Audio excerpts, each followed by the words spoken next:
Hey, some more packages arrived today, Hugo called out. What's in them? I asked. Oh, just some fishing gear. A colleague at work invited me to go fishing, so I bought some new stuff. Fishing gear? I felt uneasy seeing my husband Hugo's excitement.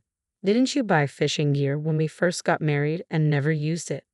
I was too busy to go, but that old gear is outdated. If I'm going, I need new stuff. I see. Is there a problem with that? Hugo's tone became defensive. It's not that, but my colleague was kind enough to invite me. I can't just say no. I have work, you know. I can't dwell on sentiment like you do. I understood what Hugo was saying, but it was hard to believe we were a couple sharing the same sorrow when he seemed so happy, like nothing had happened. I'm Cynthia, 33 years old, and we've been married for 6 years. Hugo was making these fishing plans just 2 months after our daughter passed away. I still couldn't get over my grief, but I couldn't understand how Hugo seemed so unaffected. My father-in-law, Wilson, passed away in our 2nd year of marriage. He adored his granddaughter and loved her more than anything. I wonder if they're together in heaven now. That's the only thought that comforts me. Before he died, Wilson told me, don't let Hugo and your mother-in-law Rachel handle the money. I realized after getting married that Hugo and Rachel are big spenders. They spend without thinking if they have money. That's why Wilson always managed the finances. Wilson was a gentle soul, always looking out for me. Having no family of my own, he was like a real father to me, and his death hit me hard. Our daughter, Laura, was born a year after our marriage. She was such a bright and cheerful girl, always bringing light into our lives. Mom, everyone's so jealous of my packed lunch. I bet it's the best in preschool. Then Mom will have to try even harder. Mom, can I ask for a little favor? What is it? Can you make more food for my next packed lunch? I want to eat more. Can you eat that much? I won't leave any, I promise. Okay, I'll do it. The following month, Laura's preschool teacher quietly told me something. There was a child in class who never had a mom and whose dad was too busy with work to make a packed lunch, always bringing just a supermarket sandwich and an apple. Laura had been sharing her packed lunch with this child. Laura's packed lunch is more than I can eat, so please help me eat it, she would say, splitting it in half. Hearing this, I was so proud of Laura. Such a kind and wonderful child. Every expression of Laura's, her angry face, her crying face, and her brightest smiles, were all treasures to me. And then one day, that treasure was suddenly gone. The night before, Laura went to bed as usual, just a bit earlier than normal. I'm sleepy, she said, but I just thought she was tired from preschool. After watching Laura start to breathe softly in her sleep, I left the bed. Usually Laura and I sleep together. After Laura fell asleep, I cleaned up dinner, took a shower after Rachel did, finished cleaning the shower room, and by the time I returned to the bedroom, it was almost midnight. Hugo was away on a business trip that night. Laura was lying quietly in bed. I thought she was sleeping well, but as I was about to get into bed, I noticed something was wrong. I couldn't hear Laura's breathing. What? I reached out to touch Laura's cheek. It was noticeably colder than usual. Laura, what's wrong? Laura was completely unresponsive. I couldn't understand what was happening, but I knew I had to call an ambulance. I jumped in with Laura, clutching her cold hand. As soon as the paramedics saw her, I noticed a grim expression on their faces. One of them began as they rushed her to the hospital. Laura, you'll be okay, right? You'll get better once we're at the hospital, right? I repeated these words to myself, desperately hoping they were true. But when we arrived, the first thing the doctor said was, I'm terribly sorry, but she's already gone. I became frantic, begging the doctor to examine Laura over and over. It couldn't be true. She was fine before bed. The cause was unknown. These sudden events can happen even with small children, the doctor said. I had heard such things before, but never imagined it could happen to my own child. Laura and I had only lived together for 4 short years. I thought we had decades ahead of us. I couldn't believe she was suddenly gone. Overwhelmed, I panicked and passed out. When I woke up, Hugo and Rachel were there, having been notified of what happened. I realized I had forgotten to call Rachel when I left the house. Where's Laura? I hoped it was all a bad dream, but Hugo gestured that she was gone. How can this be? Neither Hugo nor Rachel said anything, but their eyes seemed to confirm my worst fears. For a while, I was almost catatonic. I cried looking at Laura's things, cried watching her favorite cartoons, and cried remembering her in everything I did. At first, Hugo didn't say anything, but gradually he began to sigh audibly and mutter, "She's so morbid." Rachel too started to nag me. "Hey, how long are you going to be in a daze? Housework is Cynthia's job, isn't it? Could you please get it together?" "I'm sorry," I said, knowing I shouldn't be like this.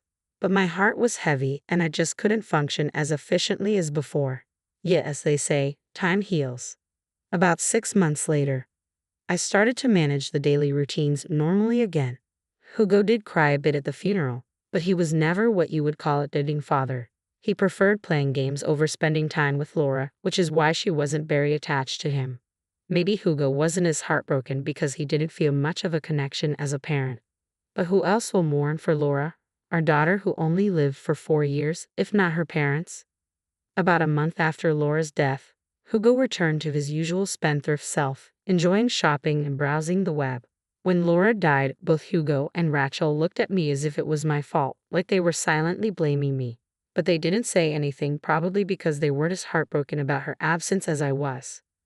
I didn't expect them to grieve the same way, but I wish Hugo, as a parent who lost a child, would have been more supportive. Rachel, on the other hand, went back to her routine within a week. She resumed shopping, going out with friends, and laughing as if Laura had never existed. When Laura was born, Rachel frowned upon seeing her face. "She looks more like Cynthia than Hugo. We can't expect much from her future," she would say. She often ignored Laura and seemed reluctant to interact with her, probably not feeling any special affection. She didn't shed a tear at the funeral. Their attitudes have always been a point of contention for me. Almost a year passed since Laura's death, and seeing Hugo and Rachel happily shopping, I felt an indescribable frustration. They never talked to Laura's picture. How could they act so normally? It seemed like we couldn't understand each other at all. Then one day, Hugo and Rachel suggested we go out together. "Where are we going?" I asked. "How about somewhere with fresh air to change our mood?" Hugo suggested. "Cynthia, you've been just going between home and the supermarket since Laura passed. That's why you're so down." "I've been worried about you too, Cynthia," Rachel added. "You've been so down." "Worried, you, Rachel?" "Of course. Cynthia is the wife of our dear son. I've been trying hard for your sake." I couldn't fully believe that, but a part of me felt a little happy to hear it. "How about hiking for a change?" Hugo continued. "Going somewhere with fresh air might lift your spirits. I want you to feel a bit better." "You really thought that?" "Of course, I'm your husband. It's natural to worry about my wife." "But you didn't seem that down." "I was holding it together. If I got down too, the house would become too gloomy. So let's go hiking." I wondered if they really cared, but it was hard to believe. "Laura would want you to be happy, Cynthia. Think of this as a tribute to her," Hugo said. That moved me. I knew Laura wouldn't want me to cry forever. That's something I've always known in my head. "But I've never hiked before," I said. "Don't worry, even I can climb it. It's more like a light hike," Hugo reassured me. "Well, if Hugo and Rachel insist." "Great, I'm looking forward to it." So I agreed to go hiking with Hugo and Rachel. We drove to the foot of the mountain and started our ascent. It was a sunny day and many people were around, which felt reassuring. But as we reached the midway point, the crowd thinned, despite being told it was a beginner's course. I was surprised by the roughness of the terrain, yet Hugo and Rachel walked with ease, familiar with the area. "Hey, let's take this path," Hugo suggested. "Ha! Yeah, it looks less crowded. Let's go that way," Rachel agreed. "But shouldn't we follow the path everyone else is taking?" I asked, feeling uneasy. "It's fine. I've been here before and know the way. This path is straightforward, and you can't get lost," Hugo reassured me. "If Hugo says it's okay, then it must be," Rachel added. "Trust me, there's a really scenic spot just ahead, Cynthia. You'll be amazed."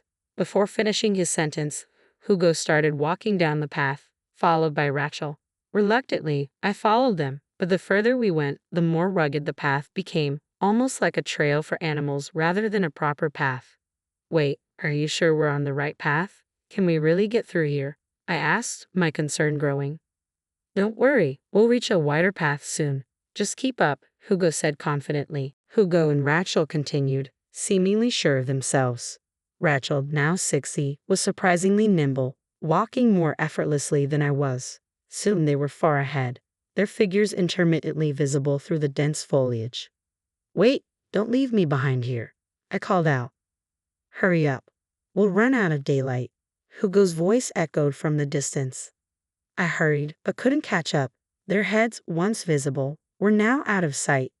Hugo, Rachel, I called out in fear, but no reply came. As I moved forward, I lost sight of them completely. I didn't know which way to go. What should I do? I was lost, the words stranded, echoing in my mind. This can't be happening. Maybe I should have stayed put, thinking Hugo would come back for me. But as time passed, neither Hugo nor Rachel appeared. There was no sign of anyone approaching. Knowing I couldn't just stand there, I started walking again, filled with fear. My anxiety grew as I realized I couldn't tell which way was which. I decided to retrace my steps, but even finding my own tracks on this unmarked path was a challenge. I felt like I was getting deeper into the wilderness. Panicking, I stumbled several times, each fall draining more energy. Soon, the surroundings began to darken, and my anxiety intensified. If night fell, I wouldn't be able to descend. The temperature dropped as evening approached. It was late March, but the nights were still cold, especially in the mountains. What would happen if I had to spend the night here? Exhausted, I collapsed against a large tree. I can't go on, I voiced my despair. Thoughts of this being the end of my life crept in, my consciousness fading. In my dimming awareness, I heard a voice I had longed to hear. Mom, Mom. Shocked, I opened my eyes. There was my dear Laura. Laura, is that you? Laura smiled at me. Ah, I must be in heaven, I thought hazily. I reached out to hug Laura, but she seemed to slip through my arms, flying away. Laura, Mom is over here. Laura turned and started running. Wait, I reflexively stood up to follow Laura, feeling strangely energized despite my earlier exhaustion. This couldn't be the real world, but if it meant holding Laura again, I didn't care if it was a dream. When I thought of that, I naturally felt motivated. I felt invigorated and chased after Laura.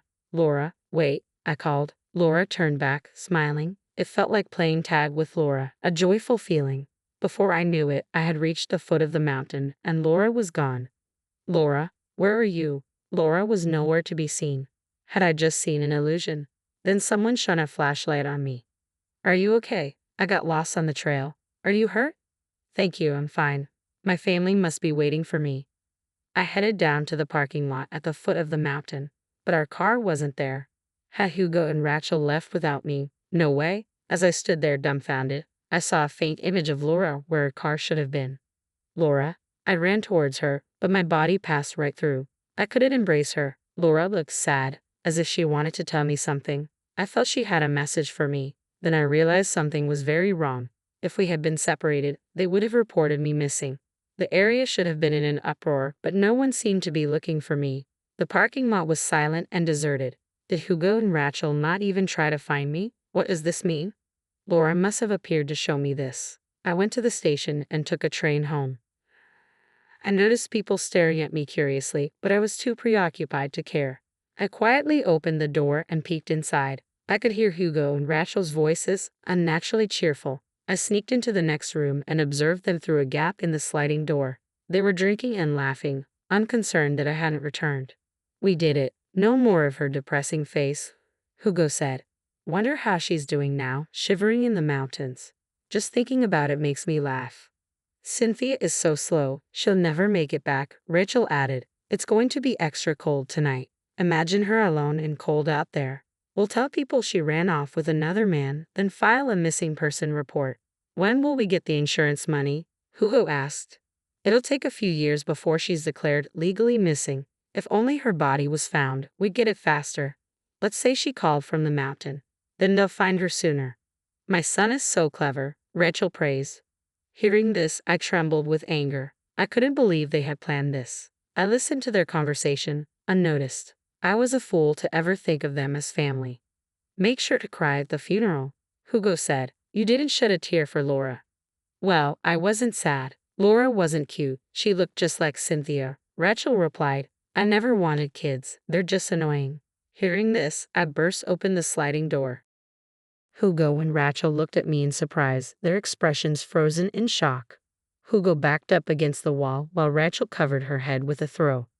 I realized I must have looked like a ghost covered in mud, with torn clothes and scratches. I decided to play along. I'll haunt you. I declared, my voice echoing through the room. They shivered in fear. It wasn't me. Blame Hugo, Rachel yelled. What? You agreed. Mom was the one laughing about how cold it must be. Hugo protested. It's not my fault. Haunt her. Hugo pleaded. Hugo, selling out your own mother. What if I get haunted? Rachel said, terrified. I'm sorry. I'm sorry. Please go to heaven. They begged, beyond reason. They must have really thought they had sent me to the afterlife. I'm still very much alive, I said, lifting my foot to show them. They looked utterly bewildered. What was your plan, leaving me in the middle of the mountains? I just wanted to fulfill your wish, Hugo stammered. You wanted to see Laura, right? I thought I'd send you to her. It was out of kindness. I was speechless. Did they really think that excuse would hold up? I heard your entire conversation, I informed them. Their faces turned even paler. Of course, I'll be divorcing Hugo. I can't stay here, not with my life on the line. Too bad you won't get the insurance money. I recorded your conversation. I'm taking it to the police. What? I'll consult a lawyer, and you'll face the consequences. Cynthia's fine, right? We didn't commit any crime. I won't let this go unpunished. Perhaps it was seeing Laura that gave me strength or knowing their evil intentions, but I felt a newfound power within me. I wasn't going to lose. Rachel, still unable to believe I was alive, peeked out from under her throw at Hugo, and me, still trembling. On the contrary, I wanted to ask myself, do I look that much like a ghost? I didn't bother with their stunned faces and began gathering my belongings to leave the house. I had no destination in mind but managed to find a no-frills hotel. I was grateful for the savings I had hidden before marriage. Hugo and Rachel didn't know I had savings. They would have demanded it if they did. The next day, I visited the police and a lawyer's office. Abandoning a healthy adult in the mountains might not constitute abandonment, but intentionally leaving someone in a dangerous place was illegal. Some punishment was inevitable. My lawyer said I could claim damages for emotional distress. My recording of their conversation led to their arrest for fraud and assault, resulting in a criminal sentence. The divorce was finalized and I claimed compensation and damages. I had secretly saved money just as Wilson advised, slowly transferring small amounts from our living expenses account to another one. Even though the savings were from after marriage, all payments were made to me, leaving Hugo with nothing. I found a place to live and a job. I'll never overcome the grief of losing Laura, but I cherish the happy memories we shared. As long as I have these memories, I won't be lonely. Laura saved my life. She wanted me to live. I'm the only one who can cherish her memories. I'm not alone. Laura's smiling face is always with me. Mom, I love your smile, Laura often said. So I'll keep smiling. The smile Laura loved, and move forward.